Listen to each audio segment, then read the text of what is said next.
She expressed that Tyler's dad didn't seem like a bad guy, no matter how you looked at it. To make him believe her, she followed Tyler into his father's shed.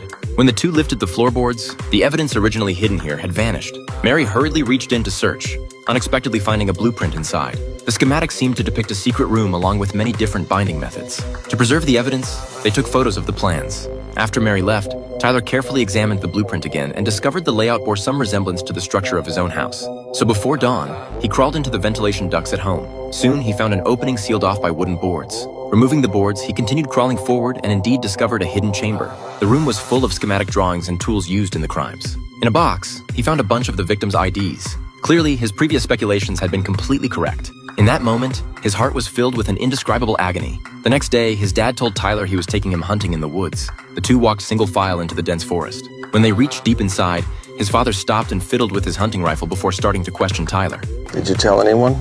Mike sensed his son had discovered his secret, so he made up an excuse that his uncle did everything and he himself was not involved at all. He explained that for the sake of brotherly bonds, he never made it public. Besides, his uncle was now a vegetable and had gotten his just desserts.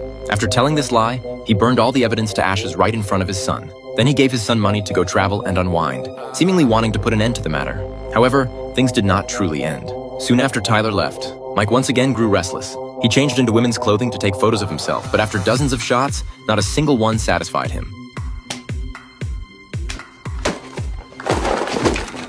So he went outdoors to hunt for prey. Before long, a beautiful woman caught his attention. Mike tailed her by car to her residence, then took his tools and snuck in through the back window. He first subdued the woman with a weapon, then tied her up with ropes, and finally took photos of her. But right at that moment, Tyler burst in with a gun. It turned out Tyler had not gone traveling, but was secretly observing his father together with Mary. They had followed Mike's tracks to the woman's home. Faced with his son's sudden appearance, Mike did not panic. He used honeyed words to lure Tyler into lowering his weapon, then seized the chance to snatch the gun. After getting the gun, the first thing he did was aim it at his own son. In reality, there were no bullets in the gun.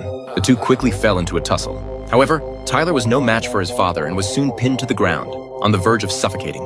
At the critical moment, Mary appeared from behind and knocked Mike out with a lamp. Having escaped death, the two did not call the police but took Mike to the wilderness, staging the scene to look like a suicide. From then on, the small town had one more missing person notice, and the serial killer Mike disappeared forever.